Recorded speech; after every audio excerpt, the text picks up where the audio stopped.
The Radio Memories Network is brought to you in part by Liberated Syndication. Podcast publishing made easy. Libsyn.com.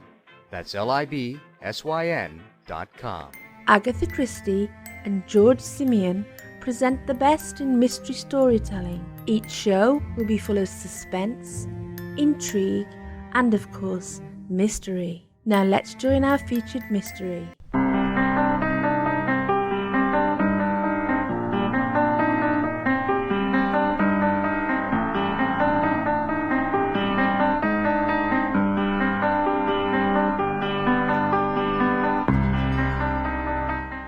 Simenon's Maigret, a series of plays based on the novels of Georges Simenon.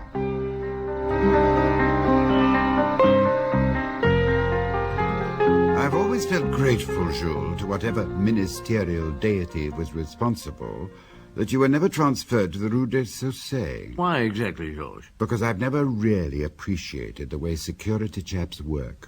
Oh, that's an understatement if ever there was one. You know, I once said that security's methods reminded me of a lot of crabs crawling and scratching about in a basket. I hope you didn't say it to one of them. Yes, but he'd left the Rue des Saussets by then. Like so many, he had to leave or face being kicked out. Benoit was his name. Now, that was the one time I found myself involved in security and hence in politics. The missing report business, was that it? It was. I arrived home one evening after dinner with my chief and Lucan Janvier, one of our informal get-togethers, and I was feeling nice and mellow. I asked Louise about phone calls, more or less as a formality.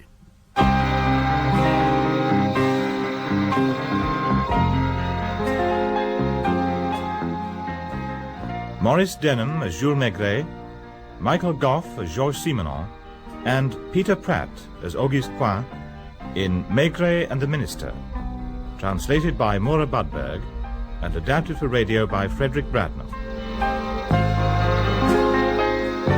And no phone calls, I hope, darling? Yes, I'm afraid there was one. Oh, you sound serious. You've time for a cup of coffee. Take your coat off for a minute. It's only 10:30, and I said I didn't expect you back until 11. Well, I'm still waiting to hear who it was ringing. A minister. A priest? No, of course not. Point, I think he said. The Minister of Public Works. That's right. Auguste Poin. He phoned here himself. He wanted to speak to you personally. He asked if I was alone or not, and he said his call was to be kept secret. Was it indeed? Did he say where he was phoning from? Yes, a public call box. Honestly, Jules, I could hardly believe my ears. A Minister of the Republic creeping out and making a phone call from some scruffy box on the corner of a street. Oh, it can happen. Where does he want to see me? Well, not at the ministry, but at his private apartment at 27 Boulevard Pasteur. Do you think it's a hoax? Oh, it's a bit out of the ordinary, but it's no hoax. You'll have some coffee No, before... I'll have a glass of sloe gin and then I'll be on my way. The sooner this is over, the better.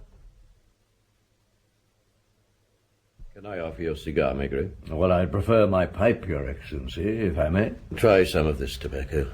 Oh, thank you. Look, Maigret, between men like us, there's no point in the usual formalities. I'm in terrible trouble. Nobody knows it yet, neither the President nor my wife come to that. I've come to you first. I know what I'm doing is irregular, and you're under no obligation to help me. Will you have a drink? Oh, well, thank you, Your Excellency. Good. I think that the use of my title is not necessary at the moment. Very well, monsieur. These are some homemade spirits. My father distills some every autumn. This bottle must be 20 years old. Will you try it? I shall be delighted. Do you read the newspapers, Maigret? Oh, when the world of crime allows me the time to do so. Your health. Thank you. And yours. This was in the Globe a few weeks ago. I've marked the paragraph. Will someone one day decide, under pressure of public opinion, to reveal the contents of the Calam report?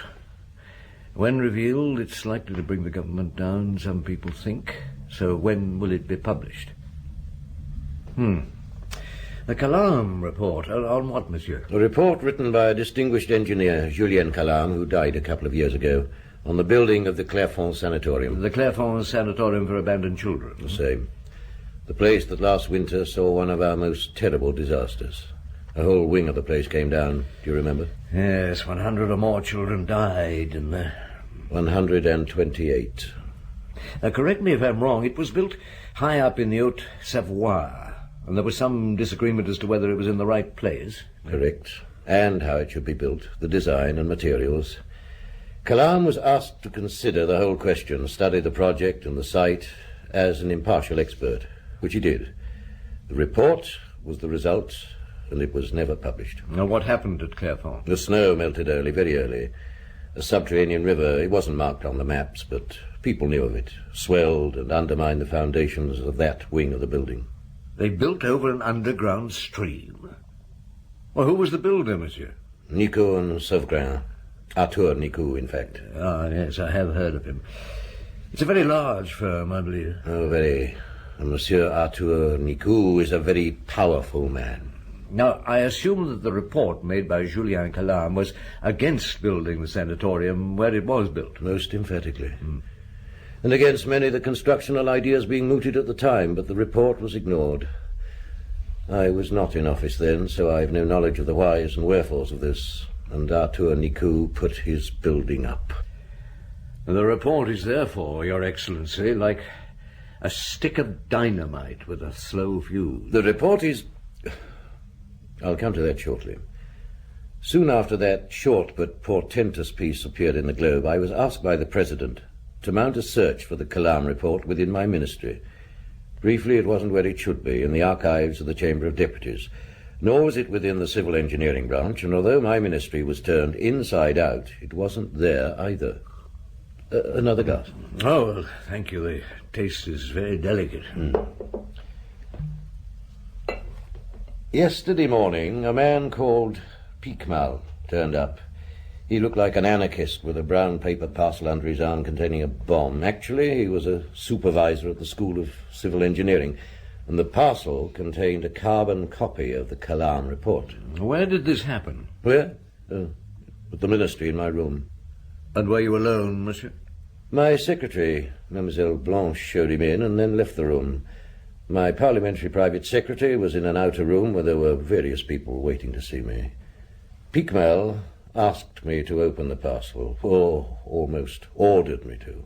I did, and saw what it was. He said he wanted a receipt, so I wrote one out for him. Where did he say he'd found the report? In the attics of the School of Engineering. But hadn't they been searched previously when you were looking? Yes, of course they had.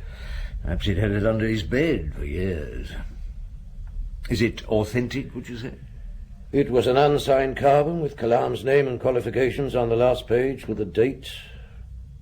Later that day I read it through. I'm sure it's a copy of the original report, and it would have caused an explosion if it had been published after the disaster. Julien Calam prophesied the disaster. Almost to the fine print. You kept the report with you? I brought it back here to this apartment that night. I placed it in the desk over there and locked it. I had to speak to the President, and I couldn't do so last night. He was away, and quite frankly, I don't trust telephone calls, as no doubt your wife has surmised. So I waited until this afternoon when I could speak to him in private. I told him of the carbon copy, and he asked me to bring it personally to his study. I came back here to collect it. And it was no longer in your desk? It was no longer in my desk. And the lock? Had it been tampered with? I don't think so. See for yourself. I'm very bad with this sort of thing, but I'd say that this lock could be opened with a decent hairpin. Now, beside the President and what's his name? Piquemal? They alone knew I had the report. Do you understand, Maigret? I find myself quite alone. I dare not open my mouth. Who would believe my story? Who would believe that I held the report in my hands, had it with me for some 24 hours, and then had it stolen from my apartment? And there's this. At least 3 times in the last few years I've been invited by Arthur Nicot, the builder, to his house in Samoa. Last Christmas, my wife received a solid gold pen from Nikou with her initials on it. I was furious. Wanted her to send it back, but I was told that Nikou sent dozens of such gifts to the wives of his acquaintances each Christmas, and my wife liked the pen, so like a fool I relented. It would look nice in the press, wouldn't it? Minister's wife received gold pen gift from Nikou. Your Excellency, about Piquemal. Isn't it strange that he brought the report to you and didn't hand it over to his school director? It's as if he knew how important it was, isn't it? I think so, yes. Unless somebody told him to take it to you. Yes. I think I see the point you're getting at. I don't like it. No, nor do I, Your Excellency, but I'm trying to look at the situation from different angles. Now, who beside yourself has the key to this apartment? My wife, of course. She's in the country at present.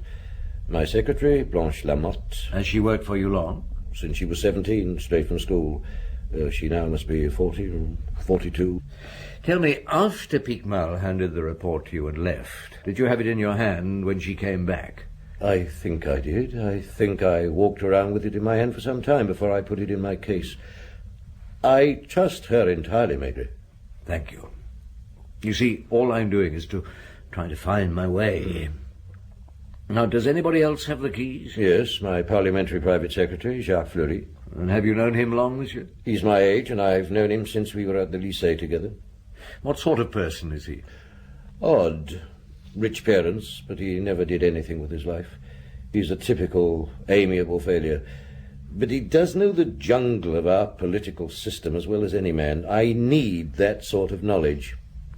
I'm a provincial lawyer become cabinet minister, Maigret. I'm not a politician in the wheeler-dealer sense. And Fleury is a man I can relax with. Do he and Blanche get on well? On the surface, it's cordial enough.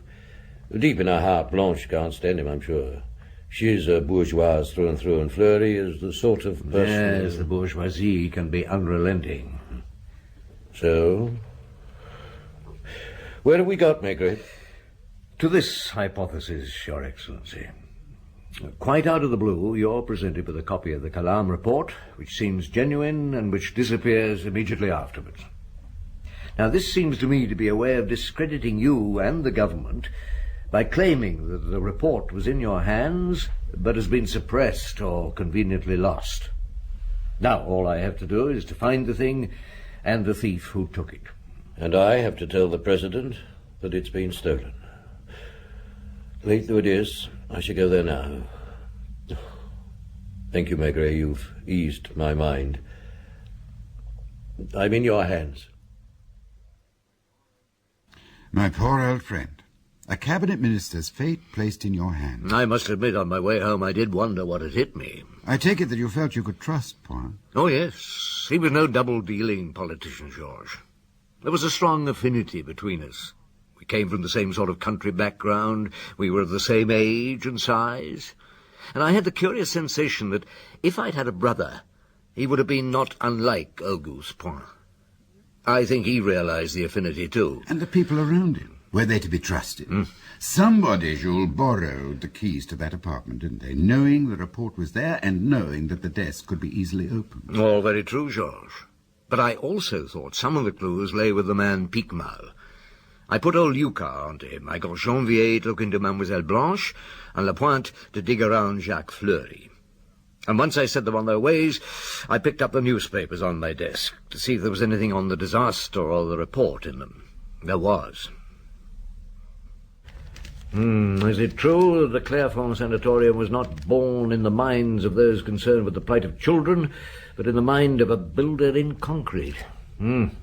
Tough stuff. What paper? Ah, the Globe again. Mascalin's mouthpiece. Mascalin, the deputy. I wonder. What else? Fact checks to officials. Julien Calam foresaw the disaster. Is it true that the Calam report vanished? Is it true that 30 officials live in terror of the report being found? Is it true that it has been found? They are onto something. And this. We want to know, is the Calam report still in the hands of the person to whom it was given recently, or has it been destroyed? Where is the Calam report? Poor Auguste Point. What the hell has got it in for him? Joseph Mascalin? Why? Come in. Oh, hello, Janvier. You're back quickly. What's up? I went to Mademoiselle Lamotte's apartment building, Chief. I asked the concierge if Mademoiselle Lamotte was at home. I thought she gave me an odd look, but I went on and said I was an inspector from an insurance company, and then the concierge began laughing at me. Huh? Well, I tried to ignore this. So she said, "How many different branches of the police are there in Paris? And don't you ever tell each other what you're each up to?" Security, and who else? As I left, well, there was no point in going on, was there, Chief? No point. As you left, what? There was a man coming round the corner and about to cross over the road, as if he were making for the entrance to the apartments, only he suddenly swerved away. I reckon it was when he saw me. I think I know him by sight. He was from the Rue des Saussayes, do you mean? I don't know. I seem to remember him in some security business. But if he was security, he wouldn't bother to stay out of my way, would he? No, if he knew you, he'd probably grin and go on with his job. What was he like? About 40, growing fat, round face, red neck, and he was smoking a cigar. Well, the description would fit most of the Rue des Saussayes inspectors, wouldn't it? Except for the cigar. Yes, I wonder. Listen, go and speak nicely to old Chabot in records. Ask him to show you photos of those chaps who've left the security branch these last couple of years. See if you can trace your man. All right, Chief. And do I still try to find out anything on Blanche Lamotte? You'd better leave it alone for the moment. I don't suppose there's any point in my asking you what it's all in aid of. None at all, Janvier, my lad. Right, Chief. Now I'm going across the road for a glass of beer and to await what you call a point find.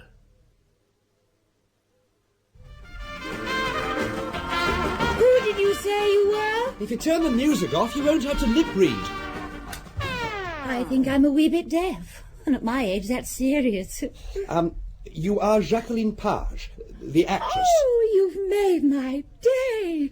Who are you, you lovely man? I'm Inspector Lapointe of the Quai des Orfèvres, and I'm making some inquiries of a routine nature about Jacques Fleury. Does this happen often? That I join in the chorus that poor old Jacques is inquired into. That Monsieur Fleury is investigated? Twice yesterday, 2 at a time. Oh, dear. I feel rather a fool. I mean, nobody tells anybody else what's going on. I told Jacques last night, and he said they were from Rue des Saussayes. So, you're different. You're from the other place. And you're younger and rather dishy, really. Come and sit down on the couch beside me. Oh, do come on. I won't bite you. Not at once. What did they want to know? What do you want to know, Inspector Lapointe? Well, who are the sort of people he associates with? Are they respectable, for instance? Are you sitting on your pistol by any chance, Inspector? I don't carry a pistol, mademoiselle. Oh, you look so uncomfortable. Do relax. What sort of people does Jacques associate with? He associates with me, monsieur. And I'm young enough to be his daughter, and I can assure you, not at all respectable. You have friends in common, mademoiselle? Oh, yes, lots, and a jolly bad crowd they are. Film people, models, musicians, journalists, radio and television directors, all the riffraff of Paris. And, of course, Jacques has his connections on the senior side of politics. He keeps those to himself. Is he sometimes short of money, temporarily? Oh, Cherie, he's always short of money. He does have a wife, you know, and 2 kids out in the suburbs somewhere.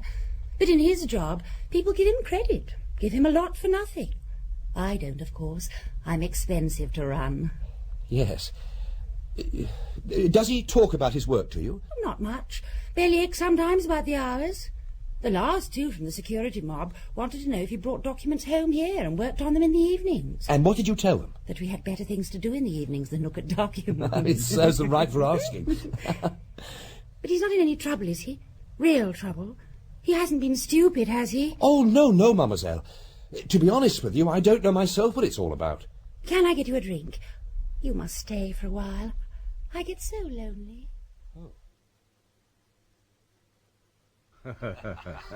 So there you have it, Chief. Well, it's all right for you to laugh, Lucas, but she really was quite a handful. Lucky devil. I must say, Chief, Jacques Fleury doesn't match up with my idea of a PPS. No, young mistress, short of money, fast friend. Bloody good material for a little corruption, Chief, I'd say. Yes, I wonder how much. Oh, never mind. Anything else, Lapointe? No, not really. I suppose security are keeping a watch on Jacqueline's place for their own reasons. Was there somebody outside? Yes, I think so. He moved off when I came out. What was he like? 40 or so. Fat but strong-looking, fat face. Had a cigar. Whoever he is, he certainly gets around. He is security, isn't he? On the other hand... Why did he move off? Yeah. And he did the same thing to Janvier earlier this morning. No, I think he may once have been with the Rue des Saussets, but is now a sort of freelance. He matches up with the description given me of the chap who went off with Piquemal an hour ago. Tell me from the beginning, Lucas. You got into Piquemal's room, I gather. Well, it wasn't difficult. I took a room at the hotel, and with a little manipulation, my room key opened Piquemal's room. Would have probably have opened any room. Now drink your beer and shut up, Lapointe. Oh. Go on, Lucas. A bachelor den of a certain sort. One extra suit, one old toothbrush, a comb with half his teeth missing, a few old shirts. He doesn't bother about his appearance for sure. A lot of books, and there was a cardboard box in one of the drawers full of membership cards. I don't think there was any party or society he hadn't belonged to at one time. Cross of Fire, Action Française, Communist Party, International Theosophy League. See what I mean? Oh, yes, and some books on yoga, one of which I picked up and shook. I don't know why. Yes, it's a sort of instinct. I've done it myself. Lapointe. Sorry, Chief. But this fell out of it, Chief. Oh, thank you. Chamber of Deputies, dear sir, thank you for your note. I'm greatly interested in what you tell me, and we'll be glad to see you tomorrow around 8 p.m. at the Brasserie du Croissant au Montmartre. I beg you not to mention the matter in question to anybody until then. Addressed to H. Piquemal and dated last Thursday. That's 5 days ago. Signed, yes, hard to tell. But I wouldn't be surprised if it wasn't Joseph Mascalin. Thank you, Lucas. But later I rang the engineering school and asked where I could find Monsieur Piquemal at lunchtime. I said it was a friend. They told me he always went to a cafe, but they gave me lousy directions. I got there late. I couldn't see anybody who looked like your description of him, so I asked the lady at the desk, who told me he'd just left with a man. She'd noticed, because in all the years Piquemal had been coming to the cafe for lunch, this was the only time she could remember him not leaving alone. And the man was fat, 40, round-faced? I'm afraid she thought he looked like a copper, only he smoked a cigar. Evidently, he came in after Piquemal, went up to him, and after a short conversation, they left together. Lucas, you have the number of the school. Ring and ask to speak to Piquemal. If he's there, put the receiver down. Yes, Chief. But you don't think he will be? No. This is important, isn't it, Chief? In a way it is. For one man it is, and it isn't murder.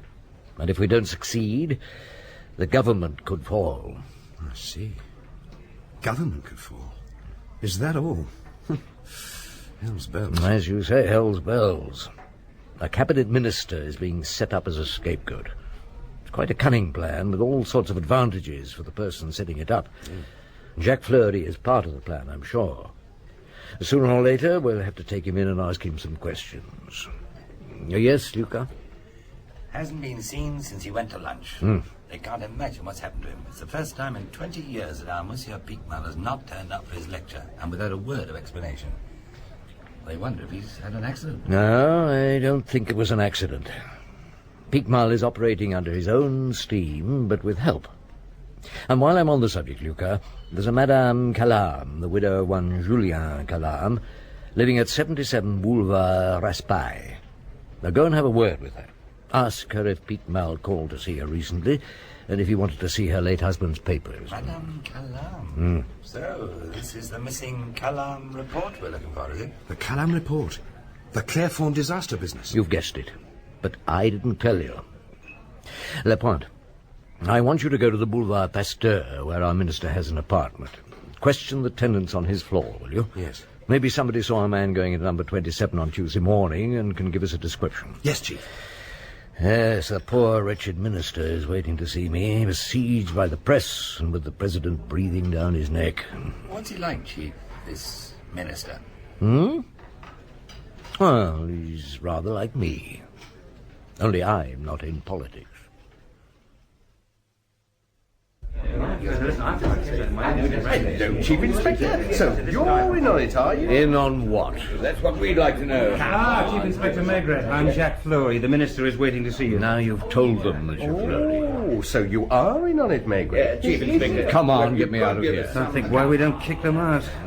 I mean, Come on, give us a break. Chief Inspector Maigret, Your Excellency. Do you want me to stay? No, Jacques. Come and sit down, Maigret. Oh, thank you. I'll be in the other office then, where there are no reporters. Well, Maigret, as you can see, the hounds are baying, and the president won't accept my resignation. We found this letter in Pique Mal's hotel room. Thank you. So, Pique Mal got in touch with Maskelin, did he? So it seems, Your Excellency.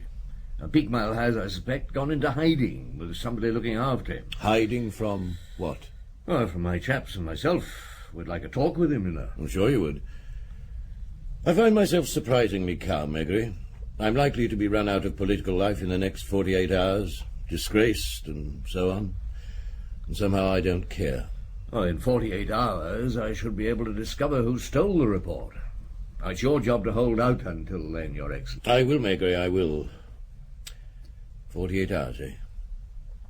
So Maskelin has been behind this from the beginning? Yes, Maskelin, the professional crusader. The obvious person for a nutcase, if you'll excuse the expression, to turn to. Pique Mal would never trust authority. One can't blame him. Not entirely. And Maskelin sent him to me with the report. He did. I'm sure he took a photocopy of the thing first. Then he'll probably challenge the government quite soon. Well, unless he prefers to profit from what he knows to increase his influence, Your Excellency. I thought you knew little of politics. Well, I'm learning. I've discovered how important the Maskelins of this world are. Now, I'd say he has a passion for power, and he's used his reputation as a merciless crusader for truth and justice as a base for his power. That's quite true. He set me up, as you say, didn't he? I have the feeling that there's a personal element in this. Is there? I once snubbed him in public a long time ago, but it's not the kind of thing he'd forget or forgive. You think he took a photocopy? Yes, he would. The Maskelins of my world live by the photocopy and the tape recording, which means even if we find the stolen carbon, Maskelin will still have the material. If I can get the report back, that won't matter, Your Excellency. You'll be in the clear. And the government will have to publish, or... Well, surely it should be published, Your Excellency. If I were allowed the decision, Maigret, but I'm not. No, thank you for giving me your time. Thank you, Maigret. Do your best. Hold out for 48 hours. I can't promise you to find the report, but I'll be damned if I don't put my hand on the person who got into your apartment and stole it. That at least is my profession. Fine words, Jules. Could you do it? I was pretty sure, you know, Georges. So they weren't empty words. And you had the Maigret team rushing around in all directions. No, in proper directions, please, Georges, and to a purpose. First, Janvier came up with a name and a picture of our gentleman with the cigar. He was one Benoit. Do you recall him? Benoit, but of course. He had to leave security after a very unsavory business that was also political. Girls and secrets, wasn't it, in some way? Yes, it was, and Benoit was lucky not to be behind bars for a few years. Now he was out of the police and working as a private dick. He was seen going into Auguste Point's apartment, by the way, on the morning in question. Lapointe found an eyewitness? The ladies liked Lapointe. And this lady, who lived on the same floor as the minister, wouldn't, I'm sure, have remembered nearly so well without Lapointe's gentle attentions. And we showed her a picture of Benoit. She was sure it was the one. And Lucas was visiting Madame Calam, wasn't he? He was. That's where Pique Mal found his copy of the report, all right. You mean, while the whole government machine was looking for the thing, it was with Madame Calam? Or a copy was? How obvious. It was, wasn't it? Among the late professor's papers. The Peakmile studied under him at one time, and he presented himself at the widow's apartment and asked to look for some old study papers. She let him help himself. So a lot of things were tied up. All you had to do was find Benoit and Peakmile. Now, Janvier was pretty sure he knew where they were. Somebody had tipped him the wink. Before we picked him up, I had to meet Joseph Masquelin, just for the sake of it. I knew he lunched each day at a particular restaurant, so I decided to do the same.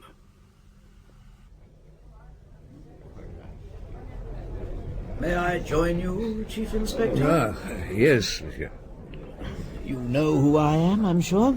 I do, Monsieur Masquelin. I was going to phone you today, but seeing you here... Well, I came here hoping to have a word with you. I saw in the press this morning that you're working on the missing Calam report. The stolen Calam report. You know it's been stolen, do you? I know that the carbon copy Peakmile obtained from Madame Calam has been stolen. I believe I know how and by whom. Peakmile wrote to me. I know he did. Presumably he brought the copy to you. He left it in my office with my secretary. I didn't touch it, Chief Inspector. I don't play with dynamite. I told him to take it to the ministry concerned. And did you think he would? With his sort, there's no knowing. With his sort, it's necessary to watch what they do. Yes, monsieur? If you mean what I think you mean, Chief Inspector, then I think you're being rather foolish. I'm not the man to make an enemy of. So I've been told. I find it strange, Monsieur Masquelin, that knowing the importance of Peakmile's find, you didn't contact the ministry yourself at once. The trouble it would have saved. I'm a busy man, Chief Inspector. I haven't the time to deal personally with many things brought to me by the public. And yet you knew this was political dynamite? And there wasn't another copy of it to be found anywhere because the other copies had probably been destroyed to save a lot of necks? Really, monsieur, you surprise me. If you choose not to believe me, Maigret, that is your privilege. If you choose to believe I'm a fool who'll swallow any old cock and bull story because it comes from a man of some importance, that is your privilege. I don't think this little talk is going to do you any good, Maigret. No, it's ruined a good meal.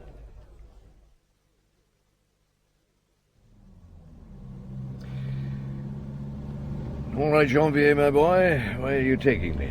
Saint-Port, Chief. It's about 5 kilometers. A small village on the bank of the Seine, if my memory serves me right. Good for fishing. Rod fishing, Chief. Rod fishing, Janvier. Eugène Benoit is a great angler. He has a hut just outside the village, near the floodgate. A water bailiff's hut. He spends quite a few weekends in it. He left for it yesterday with a chap answering to Peakmile's description. Good. I should have thought the Masquelin, or whoever else it is employing Benoit, might have found a more comfortable place to hide out in. Somewhere in Paris, Chief. We'd never have found them. Oh, true. No, I don't think their employer wants to get too near the action. Probably told Benoit to arrange it himself, which he did in his own simple way. Oh, we're coming near the village, aren't we? Yeah, we are. It'll be dark by the time we make the hut, if I can find it.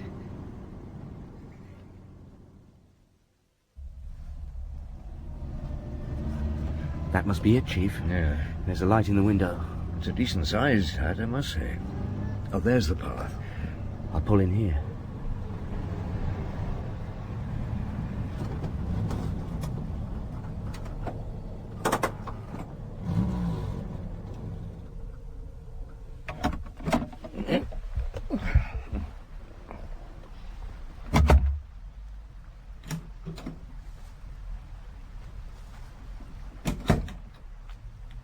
There don't seem to be curtains to that window.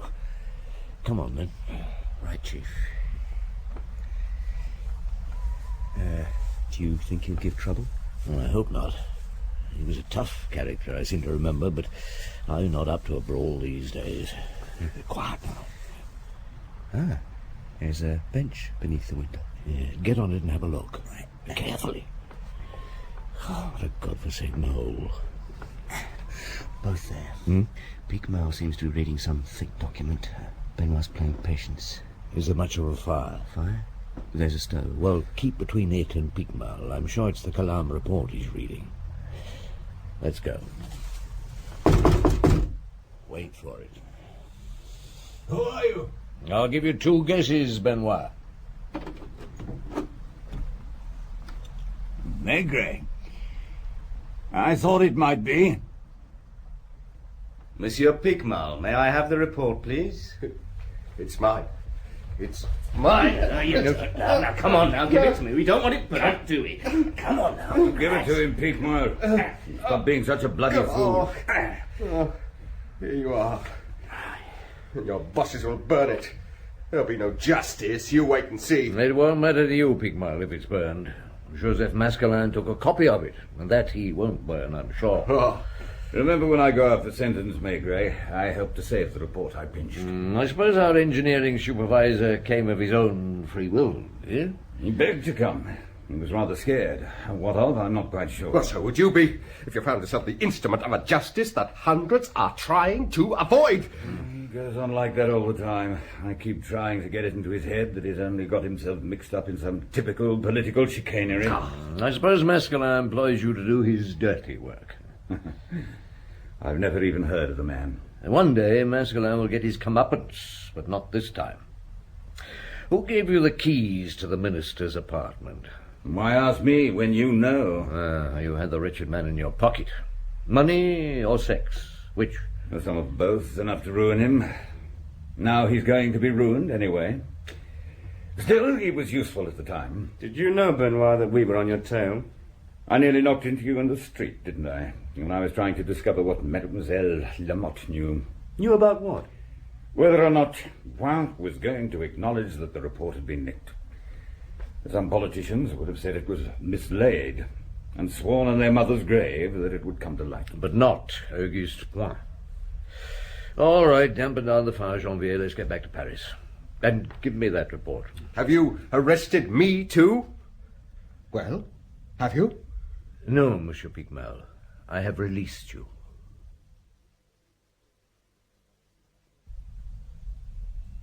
Come and sit down, Maigret. Thank you, Your Excellency.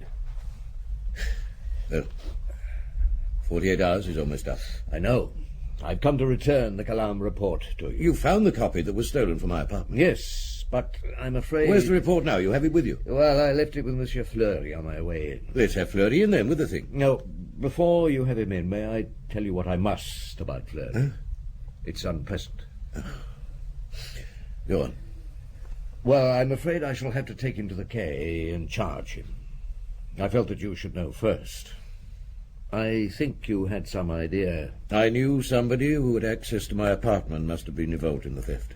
Did Jacques do it? No, Your Excellency. An ex-security man called Benoit actually did the job, with Fleury's keys. Benoit is, I'm sure, employed by Mascalin to do his dirty tricks, only he won't admit it, and never will. We couldn't make it stick if he did. Maigret, you've left Fleury out there with the report. Not alone, monsieur. Inspector Lucas is with it. Of course. You're charging Benoit? I have already. He'll plead guilty to housebreaking. The purpose of the housebreaking will not have to be defined in court. He'll get a couple of years. No doubt he's been paid well for it. Wasn't he meant to destroy the report? Surely he was. By what he doesn't say, yes, I think he was. I think he's getting a bit of his own back on Mascalin, to put it in the simplest terms. And, of course, Picmal wanted to read it again. Picmal was with this man, Benoit.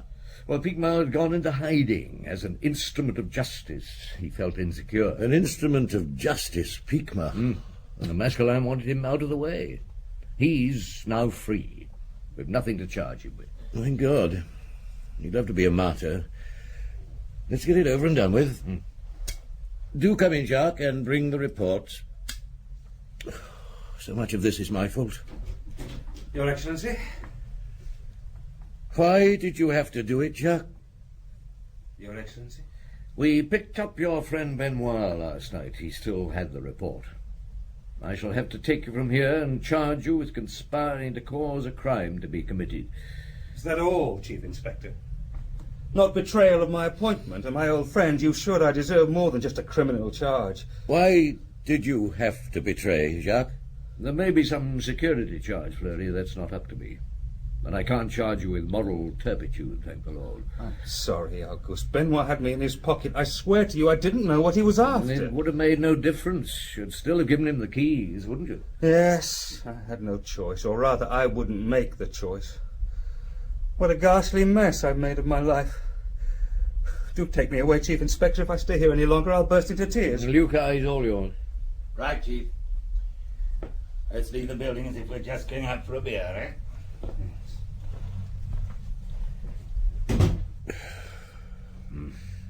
I should have dismissed him months ago. I'd been told various things. I knew he couldn't be trusted. I could have saved him.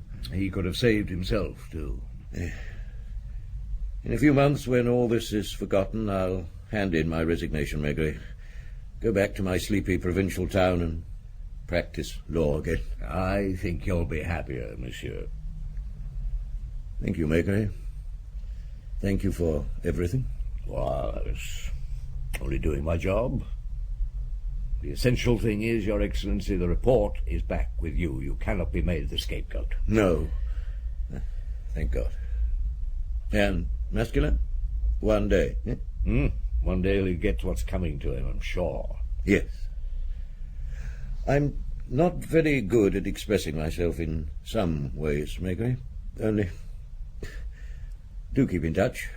When I resign, come and stay with us. There aren't many people I've found to like in Paris. Nor I, Your Excellency.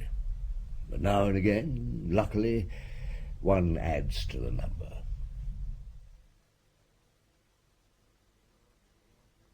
Well, Jules, so you wrapped it up. Or did you? Oh, I only wrapped up the immediacies, Georges. The rest was a long story. Some of which I know nothing of, and none of which was a police matter, I'm glad to say. I seem to remember something connected with Joseph Masculin. Didn't he find himself in court? What was it?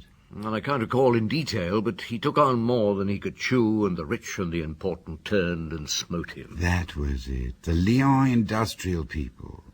He was made to look a fool and fined. So there was only a slow eclipse for him, no martyrdom. And the others? The Picmal moved off somewhere. He probably imagined he was some sort of prime target. Fleury killed himself, finally. Benoit is to be seen doing his shady work in dark corners still. He got 2 years. He was out in 1. Auguste Point, I visit from time to time in his pleasant house in a sleepy town. They didn't publish the report, did they? No. So he had a chance to resign on a principle. And the report has been forgotten, eclipsed by other scandals. Such is our political life. Which Point is happily out of and should never have been in. He was too nice a man, Jules, and he didn't want to hurt his old friend. And he didn't understand that he could be used. He had honor, where there's precious little honor. A nice man, and a good friend.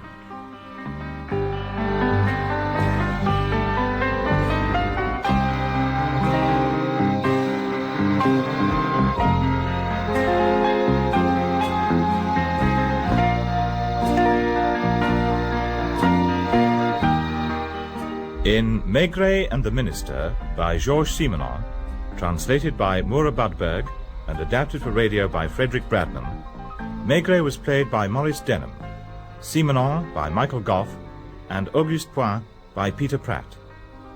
Janvier, Sean Barrett, La Pointe, John Rye, Lucas, Brian Haynes, Madame Maigret, Irene Sutcliffe, Jackie, Shirley Dixon, Fleury, Rod Beecham, Masculin, Timothy Bateson, Benoit, Bruce Beebe, Picmal, Walter Hall.